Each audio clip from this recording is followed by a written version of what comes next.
Hello everyone, this is Abhijit and you are watching cautious aspirant. আজকের ভিডিওটা আমাদের Indian জিওগ্রাফির যে বেসিক ম্যাটার্সগুলো আছে সেইটা নিয়ে। ইন্ডিয়ান ম্যাপের মধ্যে আমি দেখিয়ে দেব যাবতীয় যা বেসিক স্ট্রাকচারগুলো আমাদেরকে বুঝতে হবে সেই সব কিছু, এবং তার সাথে সাথে ইন্ডিয়ান মেইনল্যান্ডের এক্সটেনশন কতটা, কিংবা তার বাইরে যেসব দ্বীপ রয়েছে যেগুলো ইউনিয়ন টেরিটরি হিসেবে পরিচিত, এবং সেইগুলো সম্পর্কে কিছু অল্প বিস্তর তথ্য, এবং আমাদের হোল জিওগ্রাফি, হোল ওয়ার্ল্ডের জিওগ্রাফি সেই সম্পর্কেও কিছু তথ্য দেব। তো শুরু করা যাক। তো এই আমাদের ইন্ডিয়ান ম্যাপ। আমরা পুরোপুরি আগে দেখে নিই এর আশেপাশের যে কান্ট্রিগুলো রয়েছে, আমাদের নেইবারিং কান্ট্রি, সেগুলো কোথায় কোনটা অবস্থিত।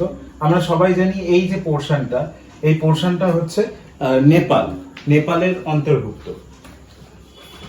এই পোর্শনটা হচ্ছে নেপালের অন্তর্ভুক্ত। আর এই যে পোর্শনটা, এটা হচ্ছে বাংলাদেশ। আচ্ছা, এটা তাহলে কি হবে? এটা ভুটান হবে।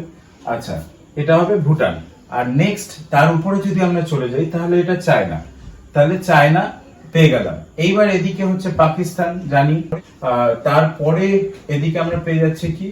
আফগানিস্তান। আর নিচে আমরা যদি চলে যাই, এত অব্দি তো আমাদের ল্যান্ড রয়েছে। তারপরে কি হয়ে যাচ্ছে? তারপরে হয়ে যাচ্ছে অ্যারাবিয়ান সি। আর এদিকে হচ্ছে ইন্ডিয়ান ওশান, এদিকে বে অফ বেঙ্গল। বে অফ বেঙ্গলের মধ্যে এখানে আমরা পেয়ে যাচ্ছি এই যে এগুলো হচ্ছে আন্দামান এন্ড নিকোবর দ্বীপপুঞ্জ, আইল্যান্ড বলতে পারো, আইল্যান্ডস। ঠিক আছে, আন্দামান এন্ড নিকোবর আইল্যান্ডস। আর এদিকে হচ্ছে মায়ানমার, আর এদিকে তো চায়না আমরা পেয়ে গেলাম। আচ্ছা, এইগুলো আমরা জেনে নিলাম।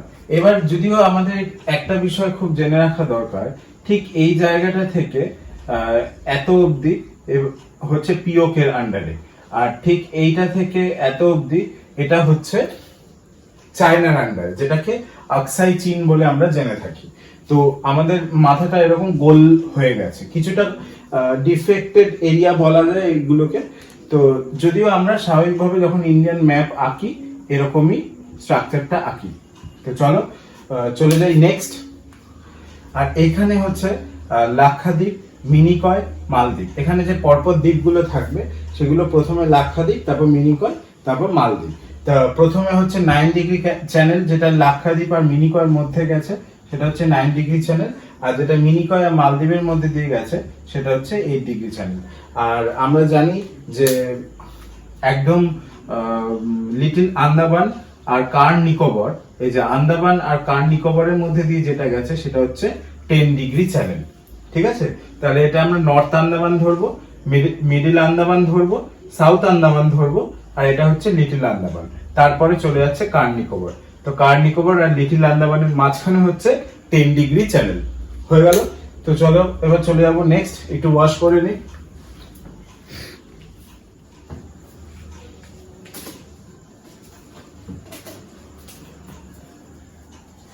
আচ্ছা, এবার আমরা ইন্ডিয়ান মেইনল্যান্ডের যে পুরো এরিয়াটা সেটা একটু দেখে নিই ইন কিলোমিটার।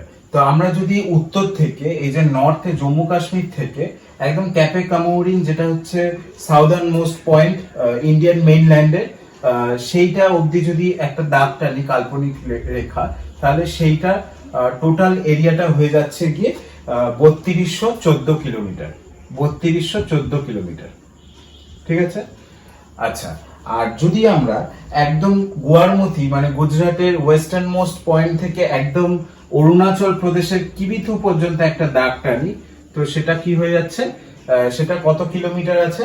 সেটা হচ্ছে 2933 কিলোমিটার। ঠিক আছে, 2933 কিলোমিটার। 2933 কিলোমিটার। 2933 কিলোমিটার। তো এটা হচ্ছে একদম ওয়েস্টার্ন মোস্ট পয়েন্ট থেকে ইস্টার্ন মোস্ট পয়েন্ট অবধি।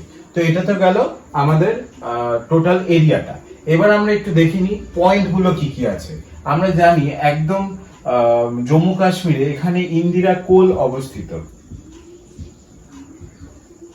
ইন্দিরা কোল অবস্থিত, এবং সেখান থেকে শুরু করে একদম এই একদম শেষ অংশে তামিলনাড়ুর অংশে আমরা এখানে ক্যাপে কমোরিন পাচ্ছি, তো সেটাও লিখে নিই।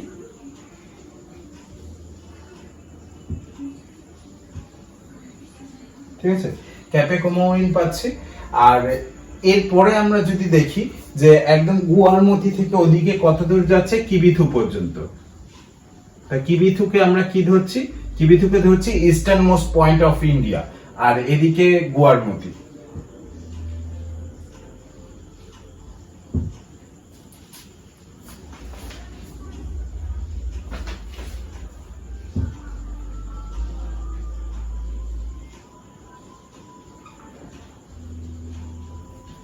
গুয়ারমতি, গুয়ারমতি থেকে কিবিথু পর্যন্ত। এরপর দেখো আমরা কিবিথুকে কিভাবে আরেকভাবে জানি, সেটা হচ্ছে পাইক মেলিয়ান পয়েন্ট। পাইক মেলিয়ান পয়েন্ট নামে আমরা জেনে থাকি।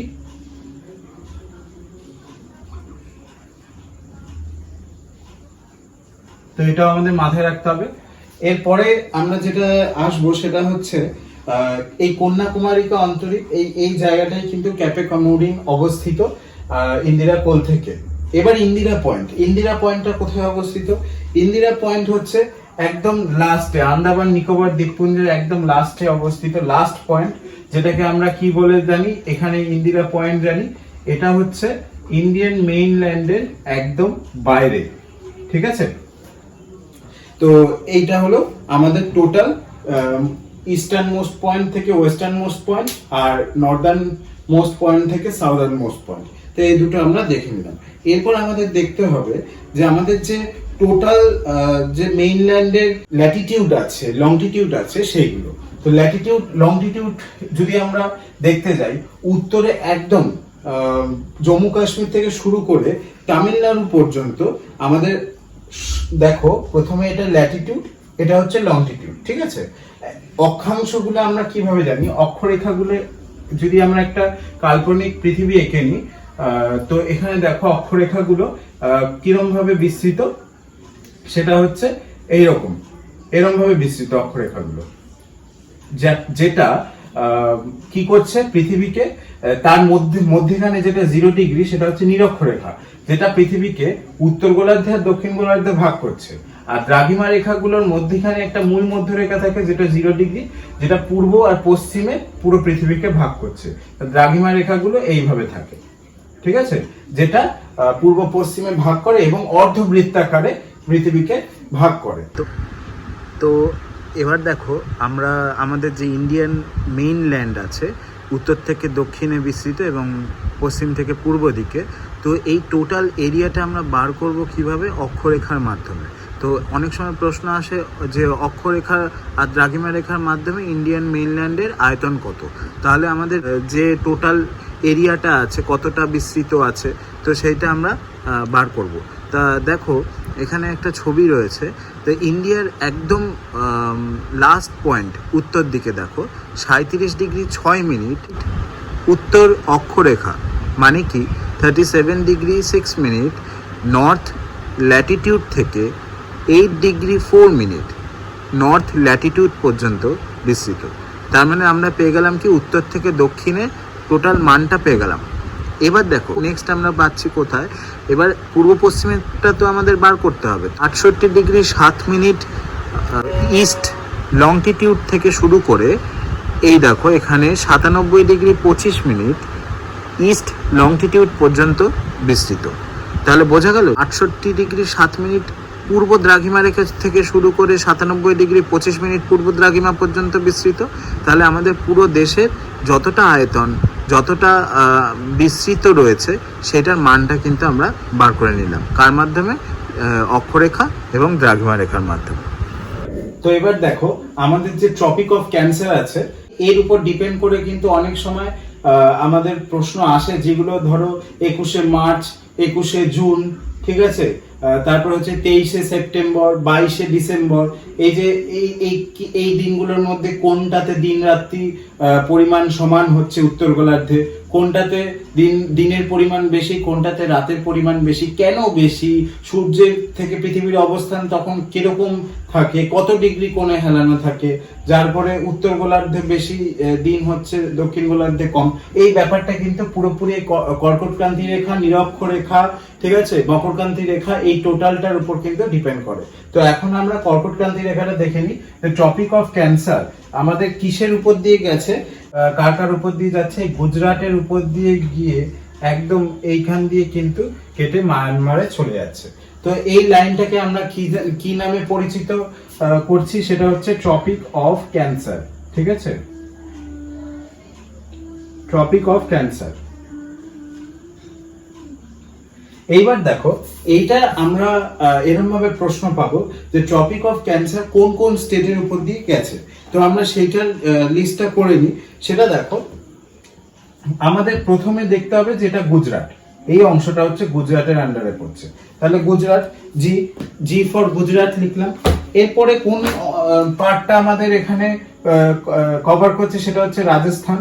ঠিক আছে, তাহলে গুজরাট, তারপর পেয়ে গেলাম রাজস্থান। ঠিক তারপরে কি আছে, মধ্যপ্রদেশ আছে। ঠিক আছে, এমপি, মধ্যপ্রদেশ। তারপরে কি পাচ্ছি, ছত্তিশগড়। ঠিক আছে, ছত্তিশগড় পেলাম। তারপর কি পাচ্ছি, তারপর পাচ্ছি আমরা ঝাড়খণ্ড। ঠিক আছে, ঝাড়খণ্ড পেলাম। তারপর ওয়েস্ট বেঙ্গল পেলাম। ঠিক আছে, এরপর দেখো, এরপর কিন্তু ত্রিপুরা হয়ে মিজোরাম হয়ে কিন্তু এটা বেরিয়ে চলে যাচ্ছে। ত্রিপুরা আর মিজোরাম এইটা হয়ে কিন্তু এটা মায়ানমারে চলে যাচ্ছে। তো টোটাল আমরা দেখতে পাচ্ছি এখানে 8খানা স্টেট কিন্তু কভার করছে। তো চলো এইটা সম্পর্কে আমরা এবার একটু জেনে নিই। এই গোল্লাটা ধরো আমাদের পৃথিবী। এবার দেখো, এটার কিছু ডিভিশন আছে। আমরা ট্রপিক অফ ক্যান্সার সম্পর্কে পড়েছি, ট্রপিক অফ ক্যাপ্রিকন সম্পর্কে পড়েছি। এইটার উপর ডিপেন্ড করে আমরা ডেট গুলোও পড়ে নেব। তো দেখো, এটা হচ্ছে নর্থ পোল, এটা হচ্ছে সাউথ পোল। ঠিক আছে, তাহলে দুটোই আমাদের হিসাব মতো কি হওয়া উচিত, দুটোই কিন্তু 0 ডিগ্রি হওয়া উচিত। এবার দেখো, উপরের যে কালার অংশটা, এইটা হচ্ছে আর্কটিক সার্কেলের মধ্যে পড়ছে। এটাকে আমরা কি নামে পরিচিত করেছি, এটাকে আমরা ফ্রিজিড জোন নামে পরিচিত করেছি।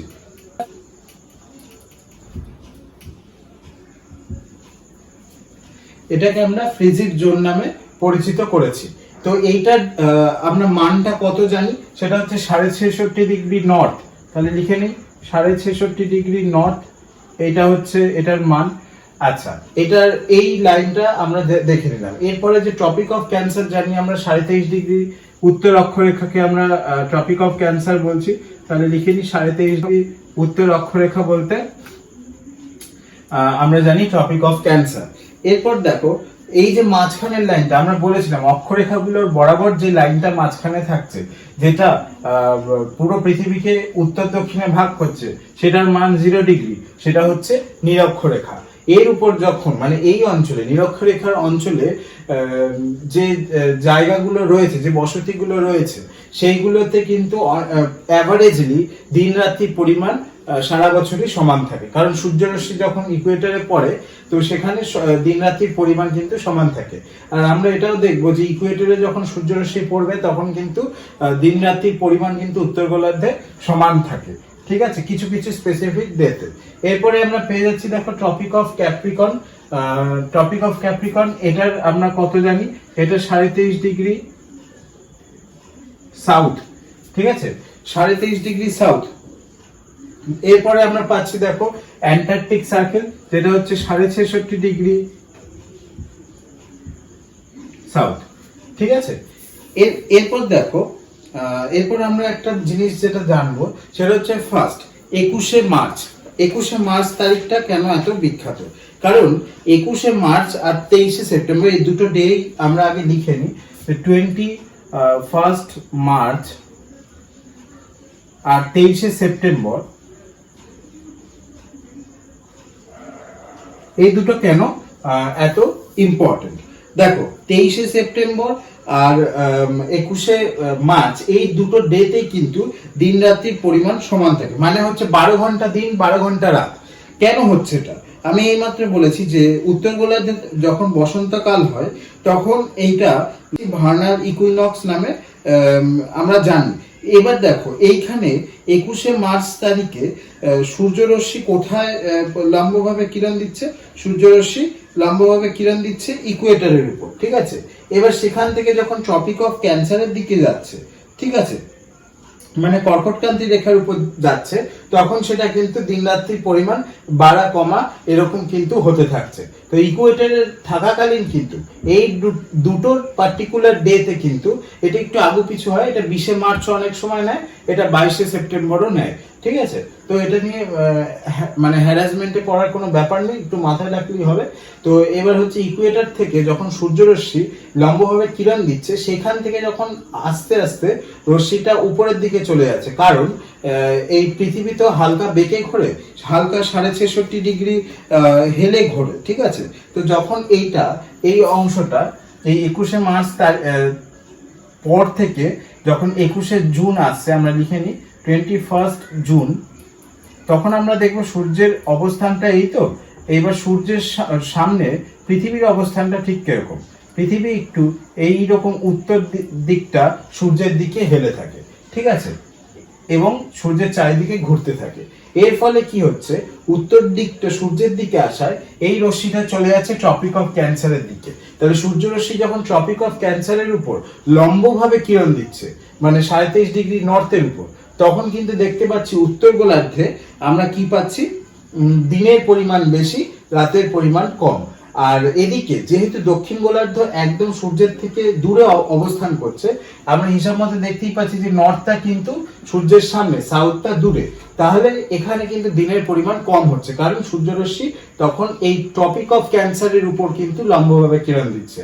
তাই এই দিকটা একদম আলো না পাচ্ছে বললেই কিন্তু চলে, আর আলো পাচ্ছে না, ঠিক আছে। এরপর চলে যাচ্ছে না 21শে জুনের পর চলে যাচ্ছে যখন সূর্য আবার আস্তে আস্তে ইকুয়েটরের উপর আসছে, সেটা আমরা 23শে সেপ্টেম্বর দেখতে পাচ্ছি। দিন রাত্রির পরিমাণ আবার সমান। 23শে সেপ্টেম্বরের পরে আবার যখন সূর্যরশ্মি টপিক অফ ক্যাপ্রিকর্নের দিকে যাচ্ছে, তখন আবার অবস্থানটা কিরকম পাবো, এখানে লিখি দেখো, ওটা হচ্ছে 22শে ডিসেম্বর, ঠিক আছে। 22শে ডিসেম্বর সূর্যের অবস্থানটা ধরো এই যে সূর্য, ঠিক আছে। এবার পৃথিবী কিরকম ভাবে অবস্থান করছে, তখন আবার পৃথিবী এইরকম ভাবে অবস্থান করছে। তখন এই যে সাউথ আর এই যে নর্থ, এইটা তখন সূর্যের সামনে এসে পড়লো। তখন কি হচ্ছে, উত্তর গোলার্ধে আবার আলোর পরিমাণ কমে যাচ্ছে ন্যাচারালি। দেখো দক্ষিণ গোলার্ধ তখন সূর্যের সামনে, তো তখন কি হচ্ছে, তখন দক্ষিণ গোলার্ধ সূর্যের আলোটা বেশি পাচ্ছে। তা 22শে ডিসেম্বর ডেটটাকে আমরা কি নামে জানি?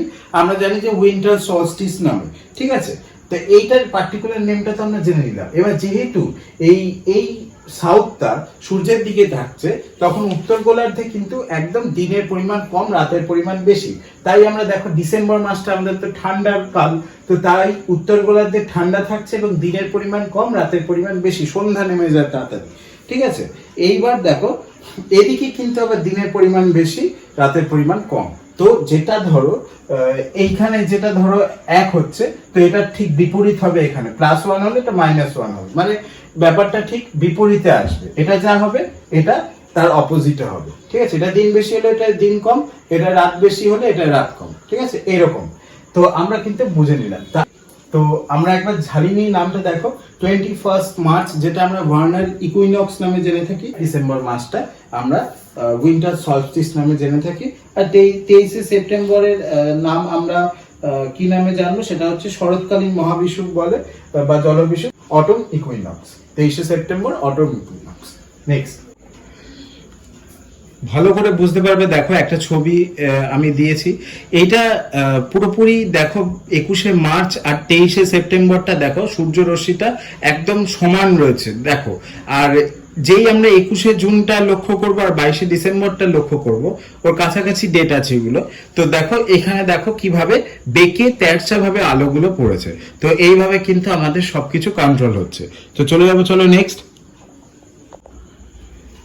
এরপর চলো আমরা neighbouring countries and their border লেন্থটা পড়ে নিই। দেখো বাংলাদেশ আছে, চায়না আছে, পাকিস্তান আছে, নেপাল আছে, মায়ানমার, ভুটান, আফগানিস্তান। তো এই টোটাল যে এরিয়াটা লেন্থটা কতটা বিদেশের সাথে আমাদের বর্ডার রয়েছে সেটা একটু পড়ে নিই। চলো, বাংলাদেশের সাথে কোন কোন স্টেটের বর্ডার রয়েছে? ওয়েস্ট বেঙ্গল, মেঘালয়, আসাম, ত্রিপুরা, মিজোরাম। এরপর দেখো এর যে এরিয়া লেন্থটা রয়েছে, এটা আমাদের দেখলেও হয় না দেখলেও হয়। তো এরম ভাবে খুব কমই কোশ্চেন আসে যে কতটা এরিয়া আছে, আর এলেও খুব কাছাকাছি আসে, কিন্তু একদম এক্সাক্ট কিন্তু এটা নাও পেতে পারো, কারণ বিভিন্ন বইতে বিভিন্ন রকম আছে। তো 4096 এটাই আমাদের মাথায় রাখতে হবে কিলোমিটার। এবার চায়নার সাথে কোন কোন স্টেট, জম্মু কাশ্মীর, হিমাচল প্রদেশ, উত্তরাখণ্ড, সিকিম, অরুণাচল প্রদেশ। আমরা জাস্ট ম্যাপটাকে মাথায় রাখবো। দেখে নাও, এখানে আমি একটা ম্যাপ দিয়ে দিচ্ছি, এটা দেখলে আমাদের কি সুবিধা হবে। চায়নার সাথে কোন কোন স্টেট রয়েছে, জম্মু কাশ্মীর, হিমাচল প্রদেশ, উত্তরাখণ্ড, সিকিম, অরুণাচল প্রদেশ। এরপর চলে যাচ্ছি পাকিস্তান। পাকিস্তানের সাথে কোন কোন রয়েছে, জানি জম্মু কাশ্মীর, জানি আমাদের ভীষণ একটা কি বলবো, দুটো দেশের মধ্যে ঝগড়ার কারণ। তারপর দেখো পাঞ্জাব, রাজস্থান, গুজরাট। এরপর চলে যাচ্ছি দেখো নেপাল। নেপালে কোন কোন স্টেটের সাথে বর্ডার রয়েছে, উত্তরাখণ্ড, উত্তরপ্রদেশ, বিহার, ওয়েস্ট বেঙ্গল, সিকিম। এরপর মায়ানমার। মায়ানমার হচ্ছে অরুণাচল প্রদেশ, নাগাল্যান্ড, মণিপুর, মিজোরাম। তা অরুণাচল প্রদেশ, নাগাল্যান্ড আর মণিপুর আর মিজোরাম, এর সাথে কিন্তু মায়ানমারের এই টোটাল এরিয়াটা কিন্তু কভার করছে, বর্ডারিং এরিয়া। এরপর দেখো ভুটানের সাথে আমাদের কোন কোন স্টেট রয়েছে, দেখো সিকিম, ওয়েস্ট বেঙ্গল তো রয়েছেই, আসাম, অরুণাচল প্রদেশ। আর আফগানিস্তানের সাথে জম্মু কাশ্মীরের যে অংশটা বর্ডার বলা হচ্ছে, সেই অংশটা এখন পিওকের আন্ডারে। আমি তো দেখিয়ে দিলাম গিলগিট অঞ্চলটা, গিলগিট যে পার্বত্য অঞ্চল, সেটা কিন্তু পুরোটাই পিওকের আন্ডারে। তো টোটাল একটা এরিয়া বলছে দেখো 15,921 কিলোমিটার। তো এটা কম বেশি হয়। তো আমাদের বর্তমান এখন স্টেটের সংখ্যা কটা আছে জেনে রাখো, যে আমাদের বর্তমান কিন্তু 28 স্টেট আছে, আর ইউনিয়ন টেরিটরি হচ্ছে 8টা। ঠিক আছে, 8টা। এবার সবাই বলবে 9টা ইউনিয়ন টেরিটরি ছিল, 8টা কি করে হলো? দেখো জম্মু এন্ড কাশ্মীর আর লাদাখ, এই দুটোকে তো ইউনিয়ন টেরিটরি বানিয়ে দিয়েছে। তো জম্মু এন্ড কাশ্মীরটা হোল একটা স্টেট ছিল, তো যে এদিকে চলে এলো 9টা হয়েছিল। এইবার তারপরে দেখো 2020 সালে 26শে জানুয়ারি, ডেটটা লিখি, 2020 সাল 26শে জানুয়ারি প্রজাতন্ত্র দিবসের দিন। ঠিক আছে, সেই দিনকে কি হচ্ছে, যে দমন দিউ, দাদরা নগর হাভেলি, এইগুলো কিন্তু সব একবারে মার্চ করে দিচ্ছে। ঠিক আছে, তো কোনগুলো মার্চ হচ্ছে, দমন অ্যান্ড দিউ, দাদরা নগর হাভেলি,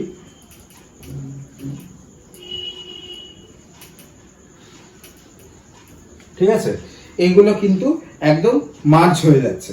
তা পার্লামেন্টে এটা পাস হয়েছিল ডিসেম্বর 2019-এ, ডিসেম্বর 2019-এ পাস হয়, আর এটা ইমপ্লিমেন্ট হচ্ছে 2020 26শে জানুয়ারি। তাই আবার 9 থেকে 8 হয়ে গেল। তো এইটা দেখে নাও আগে, আমাদের সূর্য থেকে পৃথিবীর দূরত্ব কতটা থাকে। ঠিক আছে, সূর্য থেকে পৃথিবীর দূরত্ব এই দুটো ডেটে কিন্তু কতটা থাকে সেটা আমরা জানবো। দেখো 4 জুলাইতে আমরা জানি যে পৃথিবীর থেকে সূর্যের যে দূরত্ব, যে অরবিটটা রয়েছে, সেটা একটা দিকে একটু বেশি। তো 4 জুলাই সেটাকে আমরা কি বলি, অপসূর। আর এরপরে আমরা যেটা জানছি 3 জানুয়ারি, ওটা হচ্ছে অনুসূর। তো অপসূরে আমরা কত জানি, দূরত্ব রয়েছে 15,20,00,000 কিলোমিটার। ঠিক আছে, 20,00,000 কিলোমিটার। আর এটা হচ্ছে সর্বাধিক। 3 জানুয়ারি কি হচ্ছে, সেটা হচ্ছে 14,70,00,000 কিলোমিটার। ঠিক আছে, এইটা কিন্তু আমাদের টোটাল দূরত্ব। তা আমরা অপসূর আর অনুসূর কিন্তু বুঝে নিলাম। এবার দেখো ইন্ডিয়ান স্ট্যান্ডার্ড টাইম, এইটা নিয়ে আমরা একটু পড়াশোনা করে নিই। ইন্ডিয়ান স্ট্যান্ডার্ড টাইম, তো এটা আমরা কি জানি, যে 82°30'। এই 82°30' পূর্ব দ্রাঘিমা রেখা, মানে হচ্ছে ইস্ট লংটিটিউড, এইটার উপর কিন্তু ডিপেন্ড করে পুরো টাইমটা কিন্তু কন্ট্রোল হয়। দেখো এমনিতেও আমাদের ভারতের যে প্রমাণ সময় আছে আর গ্রিনিচের যে সময়টা, তার মধ্যে পার্থক্য হচ্ছে, মানে ইন্ডিয়া আর গ্রিনিচ, তার মধ্যে পার্থক্য হচ্ছে 5 ঘন্টা 30 মিনিট, মানে 5.5 ঘন্টা মতো কিন্তু আমাদের ডিফারেন্স রয়েছে। ঠিক আছে, টাইমে। এইবার দেখো 82°30' উপর ডিপেন্ড করে আমাদের কি করছে, ভারতের প্রমাণ সময় নির্ণয় করা হচ্ছে। এবার তার জন্য যে অঞ্চলটা আমরা দেখছি, এই রেখাটি যে অঞ্চলের উপর দিয়ে বিস্তৃত, সেটা হচ্ছে এলাহাবাদ। ঠিক আছে, উত্তরপ্রদেশ। তো সেই পার্টিকুলার এলাহাবাদ অঞ্চলটাকে আমরা ইন্ডিয়ান স্ট্যান্ডার্ড টাইম হিসেবে কিন্তু ধরে নিচ্ছি। তো চলো নেক্সট। দেখো আমরা যেটা পড়েছিলাম, যে অক্ষরেখা মাঝে নিরক্ষরেখা রয়েছে, এই অক্ষরেখাগুলোর মধ্যেকার দূরত্বগুলো কিরকম ভাবে আমরা নির্ণয় করব। 1 ডিগ্রি ব্যবধান, তাই সেটাকে আমরা কি নামে জানি? 111 কিলোমিটার বা 70 মাইল বা 70 মাইল। ঠিক আছে, 70 মাইল। তো 70 মাইল হিসেবে কিন্তু আমরা জেনে থাকি। এবার দ্রাঘিমা রেখাগুলো তো এই যে মূল মধ্যরেখা দিয়ে যখন এটা ভাগ হচ্ছে 0 ডিগ্রিতে, তখন দ্রাঘিমা রেখাগুলো অর্ধবৃত্তাকারে পৃথিবীকে ভাগ করছে। এইবার দেখো টোটাল অক্ষরেখার সংখ্যা কত? 90টা উপরের দিকে এই নিরক্ষরেখার উপরে 90টা রয়েছে আর নিচে রয়েছে 90টা। তাহলে আমি কি নিরক্ষরেখাকে বাদ দিতে পারি? না, দিতে পারি না। তাহলে 181টা আমরা কি পাচ্ছি? ল্যাটিটিউড। আর লংটিটিউড কটা পাচ্ছি? দেখো এখান থেকে যেগুলো অর্ধবৃত্তাকারে কেটেছে, তো এদিকে টোটাল আছে 180টা, ওদিকে আছে 180টা, তাহলে 180 প্লাস 180। এবার দেখো মূল মধ্যরেখাকে কি আমরা বাদ দিতে পারি? যেটা প্রাইম মেরিডিয়ান নামে আমরা জেনে থাকি, এটা আমরা প্রাইম মেরিডিয়ান বলে থাকি। এটা ইকুয়েটর, ওটা প্রাইম মেরিডিয়ান, মূল মধ্যরেখাটা। তাহলে সেটা টোটাল হচ্ছে 1 বসিয়ে 361 লংটিটিউড। এগুলো হচ্ছে টোটাল লাইন সংখ্যাটা। ঠিক আছে। আচ্ছা, এই ফটোটা দেখলে আমাদের আরও যে ডাউটসগুলো রয়েছে সেগুলো ক্লিয়ার হয়ে যাবে। তো ফার্স্টে দেখো এখানে ইকুয়েটার হয়েছে 0 ডিগ্রি, তো সেখান থেকে যখন অক্ষরেখাগুলো তোমার এগোচ্ছে, কোথায় এগোচ্ছে? পূর্ব থেকে পশ্চিম দিকে অক্ষরেখাগুলো তো গোল গোল হয়ে পৃথিবীকে কাটতে কাটতে ওপরের দিকে ছোট্ট গোল্লা হচ্ছে, তাই তো? তো ওপরে একদম নর্থ পোল আর সাউথ পোল 90 ডিগ্রি আমরা জানি, কারণ ওপরে 90টা অক্ষরেখা, 90টা অক্ষরেখা। তো সেইটা যদি দেখি, দেখো 0 ডিগ্রির পর 10 ডিগ্রি, তারপর 20 ডিগ্রি, এইভাবে অক্ষরেখাগুলো কিন্তু বাড়তে বাড়তে একদম পোলে গিয়ে কিন্তু ঠেকেছে। তো আমরা 1 ডিগ্রি ইজ ইকুয়াল টু কত জানি সেটা তো দেখেই নিলাম। এইভাবে কিন্তু ব্যবধানটা নির্ণয় করা হয়। আর দ্রাঘিমা রেখাগুলো যদি দেখো ঠিক করে, তাহলে দেখবো প্রাইম মেরিডিয়ান যেটা 0 ডিগ্রি আমরা দেখছি মূল মধ্যরেখা, তারপরে 10 ডিগ্রি করে এগিয়ে গেছে, এদিকে 180 ডিগ্রি অবধি আছে, ওদিকে 180 ডিগ্রি অবধি আছে। এগুলো উত্তর থেকে দক্ষিণ দিকে মেরিডিয়ানগুলো বিস্তৃত, এবং এগুলোকে আমরা দ্রাঘিমা রেখা নামে কিন্তু জেনে থাকি। ঠিক আছে, তো আমাদের ডাউটসগুলো যা ছিল আশা করি সব ক্লিয়ার হয়ে গেল। এরপর দেখো ফার্স্ট আমরা এই যে ফটোটা দেখতে পাচ্ছি, এটা হচ্ছে আউরোরা বোরিয়ালিস। এটা আমরা কি নামে জানি? এটা হচ্ছে সুমেরু প্রভা। সব থেকে ভালো করে যেটা জানি হচ্ছে সেটা হচ্ছে সুমেরু প্রভা, কুমেরু প্রভা, এই দুটো আমরা যে পড়েছি।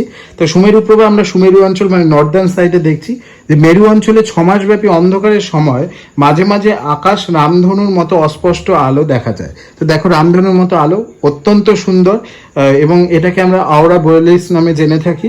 এটা সুমেরু অঞ্চলে দেখছি, তাই সুমেরু প্রভা। আর কুমেরু অঞ্চলে এইটা দেখতে পাচ্ছি, এটা হচ্ছে কুমেরু প্রভা বা আওরা অস্ট্রেলিস নামে কিন্তু পরিচিত। নেক্সট দেখো আমাদের ইন্ডিয়ান কোস্ট লাইনগুলো কোন স্টেট ঠিক কতটা এরিয়া কভার করছে, কোনটা বেশি কভার করছে, সেইটা বিষয়ে আমরা একটু জানবো। দেখো যে ডেটাগুলো এখানে দেওয়া আছে, পরীক্ষা বিভিন্ন ক্ষেত্রে আমরা দেখতে পেরেছি যে এগুলোর আশেপাশে নাম্বারগুলো থাকে, এক্স্যাক্ট নাম্বারটা অনেক সময় নাও পেতে পারি। কারণ এই 1912 যে কিলোমিটারটা দেখছো আন্দামান নিকোবরের কোস্ট লাইনের এরিয়া, এটা কিন্তু অন্য বইতে আবার 1900 দেওয়া, কোথাও বা 1906।